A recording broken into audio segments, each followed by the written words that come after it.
Greetings, and thanks for coming back to News Humor. Before we get into today's video, hopefully everybody saw the last video about governmental worship and voting and the right of suffrage and what suffrage actually means to pray together publicly. Now, for the next couple of episodes, I wish to speak about the mayor, because the mayor is the chief magistrate of any city. They are the chief judge of the highest court in that city. And I know that most of us weren't taught this in school, but this is just kind of how it works. And I'm going to use current events to show this in action. We're going to start off with the city of Chicago and Mayor Lightfoot and how she is handling a particular congressman having his office broken into during the riots and the looting. Let's see what goes on here. Tonight, while investigators work to identify the officers, the police issued a statement which in part says, at the request of Chicago Police Superintendent David O'Brown, an internal investigation has been opened into the police response and actions that took place from the late evening of May 31st, 2020 into June 1st, 2020 at Congressman Bobby Rush's campaign office. Do you ever see or hear police unions policing themselves? Police unions saying, you know what, actually, here's a bad apple. We've identified a bad apple and we're concerned because it reflects badly on the rest of the police force? No, Does that ever happen?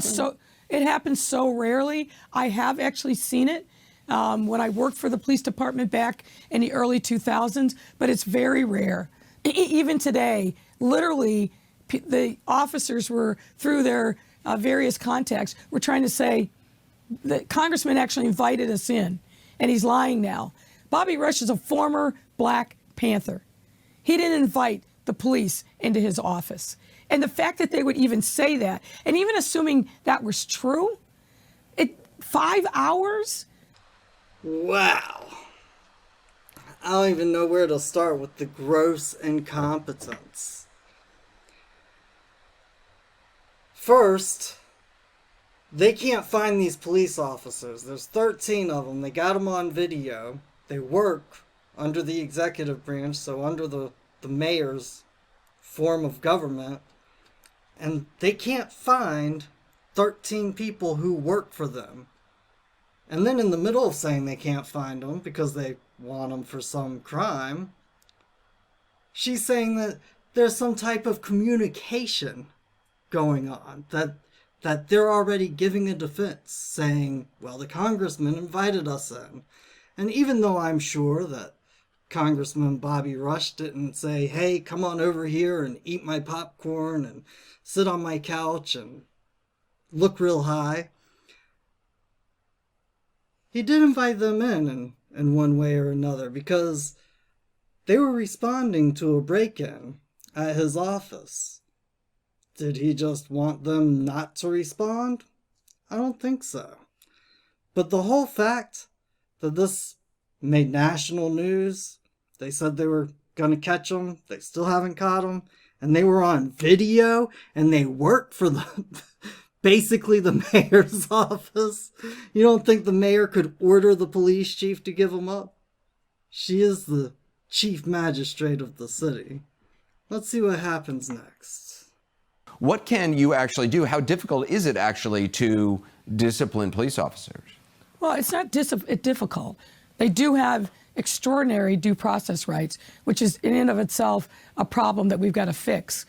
We've got to start by licensing police officers, and I called for that today. We've got to change state laws so that we have a baseline of conduct that's acceptable, and that we eliminate the problem of so-called pass the trash, where an officer gets disgraced, gets fired, and then he just moves down the road to the next town. We've got to make sure that never becomes a possibility again. Well, Miss Lightfoot, I just don't know how good you are at your job, but I really, really hope that the officers you have working for you have licenses. Otherwise, why are you handing them keys to cars and letting them go out and patrol the streets? That's absolutely insane. And this whole pass the trash thing that you're talking about, and you're talking about changing state law, I don't know what world you live in, but my understanding is it's not them going down the street to the next neighborhood or the next village, the next street over. It's them moving states and going to the next big city, going to Detroit, going to Atlanta, going to New York, going to LA. And they get passed around that way. So I don't know what world you're living in, but I know I got one more thing left. Let's finish it up. You can be supportive of people who do their job the right way and still hold the bad ones accountable. That's what has to happen. Okay, I'm very supportive of people who do their job the right way. I'm also supportive of holding bad people accountable. Here's the thing, is that I don't live in Chicago, so I'm not going to have to suffer through you for another term, and I'm not going to go out and get in the streets and pray with people to allow you to have another term. But that is something for the people of Chicago to decide for themselves. Because this great guy, his name's Mel Gibson, he one time he said something like, when you get high enough in an organization, when you start climbing the ladder, you always get to one individual, one man or one woman who can make the decisions. Let's hear him talk about it. We're not authorized to do things like this. Who is? Who makes the decisions? Well, a committee would make a decision in this case. No. One man. You go high enough, you always come to one man. Who? Yes. Mayor Lightfoot, you are that one individual who can make decisions for the city of Chicago. And it appears to me that you're too incompetent to find 13 people that work for you that you have video footage of. Maybe you should go back and look through last year's yearbook. It might help you out. And if you make an arrest on that tip, I will be expecting my reward. Thank you. Okay, Mayor Lightfoot, pay real close attention, because I have. You've been talking about police accountability, and yet you're letting them investigate themselves, even though you say yourself that almost 99% of the time, it's not really fruitful. I'm going to show a case that I have been following for a couple years now, and this is just tragic. A man got shot in your city by one of his best friends in the head. The friend called up and told the cops that it was a suicide attempt. It turned out he was lying about everything. This man just won $44.7 million a couple of years ago, and you guys are appealing it. Not only does Mayor Lightfoot insult the people's intelligence by saying, yeah, we got videos of the officers, but we don't know who they are, so why don't you just step on forward? That is an insult to the intelligence of the electorate of Chicago. But you're also insulting the power of a jury that awarded this man what he is rightfully due. So let's check this out and see what's going on. Chicago police officer accused of shooting a friend in the head with his service revolver is still on the job tonight. That's even though it's been a year since the Civilian Office of Police Accountability first recommended he be fired. An explosive report, first revealed by our CBS 2 investigators, accuses the officer of lying about the shooting for nearly a decade, making it look like a suicide attempt. What's the right thing to do? The right thing to do? We get justice. He gets criminal charges. It was 2010 when Patty Laporta's son Mikey was shot in the head. A 74-page report from the Civilian Office of Police Accountability obtained by the CBS 2 investigators. The most explosive findings? COPA says evidence shows Kelly pulled the trigger and lied about it for nearly a decade. What did that report say to you? Finally, somebody's doing their job. I want justice for my son. And that detectives tried to convince Laporta's family and friends to agree with Kelly's version of a suicide attempt. I got shot in the head. When he finally regained his ability to talk, he pointed the finger at Kelly and said Kelly lied in his 911 call to cover up the shooting. Listen again. I just had a friend that committed suicide. At first, Kelly thought Laporta was already dead, but then during the call, Laporta started to breathe. I need an ambulance. I need them. COPA documents show when help arrived, Kelly was highly intoxicated, belligerent, swung at a female police sergeant, and began to storm the paramedics who were trying to save Laporta. The report also says Kelly made false statements about all that too. I can't understand why it took so long. I mean, Mikey lost 10 years of his life. Dave, they were talking about this family that justice for them is criminal charges. Right. What are the possibilities that this case will be pursued in that way? You know, they hope the state's attorney takes a look at this report, and there's enough stuff in this report that says Mikey Laporta is a credible witness to his own shooting. So they hope it goes further and he's criminally charged. The first recommendation to fire Kelly came a year ago. This recommendation from COPA to fire Kelly came more than 2 months ago. And we've heard nothing from CPD? Nothing from Eddie Johnson at all. This family says they deserve an answer. See, this just makes me absolutely sick. Not only did it take a decade for this man to get justice, but when he gets justice, your city, Miss Lightfoot, is fighting him all the way to the bank while you're paying the officer who should be sitting in prison right now. And what really makes me upset about this is the way these news stories go, like what happened down in Atlanta and what happened in Minneapolis. The news and the government is trying to shape this idea in the public's mind that y'all have the power and the authority to go and swear out warrants, and we, the public, do not. Where did you guys derive that power from? Where did you derive that authority from? Unless this isn't a government of consent. I believe every single state constitution says we gave you that power and we gave you that authority. To the Laporta family, what happened to Michael is tragic.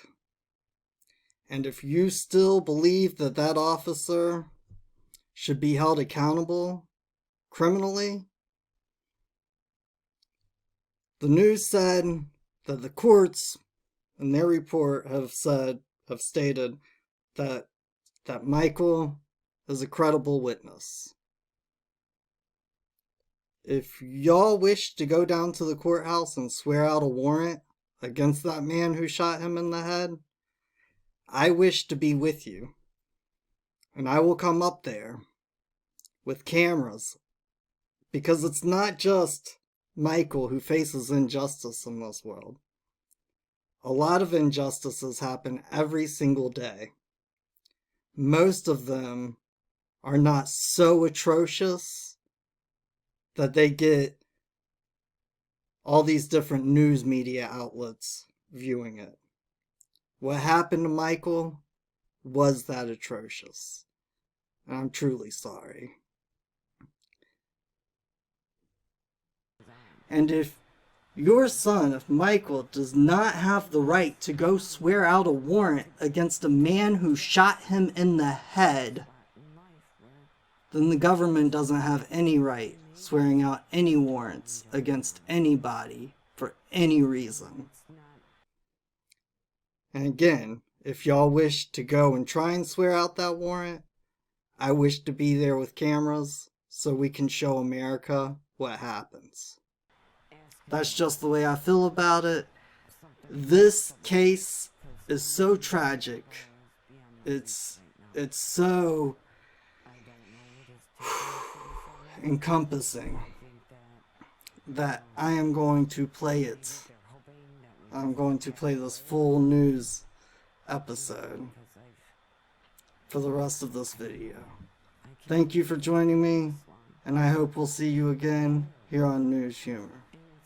A Chicago police officer accused of shooting a friend in the head with his service revolver is still on the job tonight. That's even though it's been a year since the Civilian Office of Police Accountability first recommended he be fired. An explosive report, first revealed by our CBS 2 investigators, accuses the officer of lying about the shooting for nearly a decade, making it look like a suicide attempt. Here's CBS 2 investigator Dave Savini. What's the right thing to do? The right thing to do? We get justice. He gets criminal charges. It was 2010 when Patty Laporta's son Mikey was shot in the head. So he's had 9 surgeries. Yes. He's still fighting to recover. For years, Mikey Laporta has said Chicago police officer and childhood friend Patrick Kelly fired the bullet. This was a bad cop. Kelly was never arrested for it and is still a Chicago police officer. The Laporta family says they have fought nearly a decade of lies and what they believe to be a police cover-up. The shooting happened after a late night of drinking together. The friends went back to Kelly's apartment where Laporta says they got into an argument about Kelly hitting his own dog. Laporta says that's when Kelly used his police weapon to shoot him in the head. But when Kelly called 911, he gave a different story. I just had a friend that committed suicide. He said it was a suicide attempt. Responding officers just took his word that it was a suicide attempt and failed to investigate it as a possible crime, as they would with any other shooting. That was one of the findings in this 74-page report from the Civilian Office of Police Accountability, obtained by the CBS 2 investigators. The most explosive findings?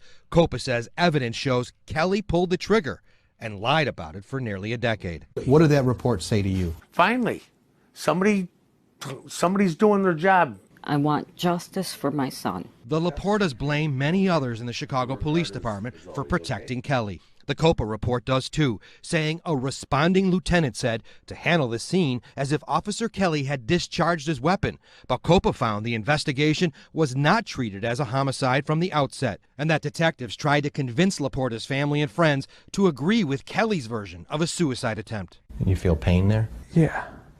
It's a lot of pain. After the shooting, Mikey was in a coma and couldn't speak. Eventually, after years of therapy, he improved. You feel good? Yeah. Considering I got shot in the head. When he finally regained his ability to talk, he pointed the finger at Kelly and said Kelly lied in his 911 call to cover up the shooting. Listen again. I just had a friend that committed suicide. At first, Kelly thought Laporta was already dead, but then during the call, Laporta started to breathe. I need a ambulance. I need them. COPA documents show when help arrived, Kelly was highly intoxicated, belligerent, swung at a female police sergeant, and began to storm the paramedics who were trying to save Laporta. The report also says Kelly made false statements about all that too, saying he was not drunk and did not attack anyone. There are so many good cops out there, so many. But the ones who are bad, you look at the damage that they do to this city, its reputation, and its budget. Get rid of the bad cops. Attorney Tony Romanucci won a $44.7 million lawsuit against the city for Laporta, but the city's appealing and Laporta hasn't gotten a dime. Among the evidence, how police questioned Kelly after the shooting. All right, I did nothing wrong, but I'm telling you what I want. And I still have rights. I may be a police officer, but I have rights. Kelly asked for his father, and for some reason, detectives then ask if his father is also a cop. Was your father police? He was. Okay. Is he still the police? No, he's not. Okay. Patrick, we just want to talk to you. Pat. Call my attorney. For years, Kelly repeatedly declined to talk to us. One time, he even ran when we tried to question him about the shooting and his other police misconduct cases. And he's had dozens of misconduct allegations against him. In 2014, while on duty, he was accused of wrongfully shooting and killing Hector Hernandez in this kitchen. Where he was just standing here in this corner. Hernandez's girlfriend says Hernandez was having a mental breakdown and then threatened to harm himself with a knife. I don't like going back to that day. She says Officer Kelly was one of 2 officers who opened fire. IPRA records, the agency replaced by COPA, claim Hernandez lunged at police with a knife, and Patrick Kelly fired 11 times until his gun jammed. And then a year earlier, in 2013, Kelly was accused of wrongfully tasering Elena Turner. I look down and I have a taser in my belly, then I get 2 more in my arm. Turner says Kelly was threatening to tow her vehicle, and then when she tried to get her child's car seat out, Kelly got angry and deployed the taser. Turner was pregnant. And then you had a miscarriage? Yes, a couple days later. Turner's case settled for $500,000. The Hernandez lawsuit is pending. A man died. Turner, she lost her baby. One day they need to name a hurricane after Patrick Kelly and call it Hurricane Kelly, because this officer, since he started in the department, has left literally a path of destruction. I can't understand why it took so long. I mean, Mikey lost 10 years of his life. Kelly, meanwhile, has continued getting paid as an officer even when pulled off the street in 2017 to work desk duty. COPA's final report was released 2 months ago. Still no word on what Superintendent Eddie Johnson plans to do, keep Kelly on the job or fire him, leaving this family in limbo. Dave, they were talking about this family that justice for them is criminal charges. Right. What are the possibilities that this case will be pursued in that way? You know, they hope the state's attorney takes a look at this report, and there's enough stuff in this report that says Mikey Laporta is a credible witness to his own shooting. So they hope it goes further and he's criminally charged. The first recommendation to fire Kelly came a year ago. This recommendation from COPA to fire Kelly came more than 2 months ago. And we've heard nothing from CPD? Nothing from Eddie Johnson at all. This family says they deserve an answer. All right. Thank you, Dave. Thanks, Dave.